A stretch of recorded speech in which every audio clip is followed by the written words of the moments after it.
సార్లు చెప్పిన కేంద్ర మంత్రివర్యులు ఇద్దరు మంత్రులు వచ్చి చెప్పినప్పటికీ కూడా యూనియన్ వాళ్ళు ఏదేదో మాట్లాడటం అనేది ఇది మంచి పద్ధతి కాదు. మీకు ఎంత రెస్పాన్సిబిలిటీ ఉందని మీరు అనుకుంటున్నారో దాని మీద 100 రెట్లు ఎక్కువ రెస్పాన్సిబిలిటీ కేంద్ర ప్రభుత్వం పైన రాష్ట్ర ప్రభుత్వం పైన ఉందని చెప్పి మీరు గుర్తుంచుకోవాల్సిన అవసరం ఉంది.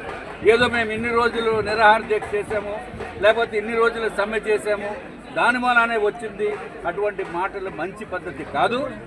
మీరు కూడా ఎక్కడన్నా కూడా భారతదేశంలో విపరీతమైన లాసెస్లో ఉన్న ఏ ఆర్గనైజేషన్కి కూడా ఇప్పటి వరకు ఇంత పెద్ద ఎత్తున 11,440 కోట్ల రూపాయలు గ్రాంట్ కింద ఇచ్చి సహాయం చేయటం అనేది దేశంలో మొట్టమొదటిసారిగా జరిగిందని.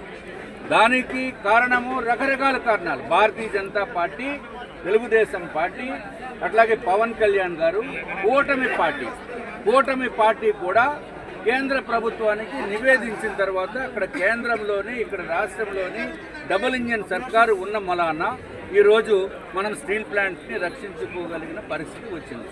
అంతేగాని ఇంకా ఏదోదో మాట్లాడటం అనేది అవివేకంతో సమానము. మీకు ఒకవేళ ఇంట్రెస్ట్ కనుక లేకపోతే మీరు దయచేసి రిజైన్ చేసి వెళ్ళిపోండి, మీరు వాలంటీర్ రిటైర్మెంట్ తీసుకుని వెళ్ళిపోండి. ఈ నాయకులు ఇట్లాగా మాట్లాడటం అనేది కరెక్ట్ కాదు.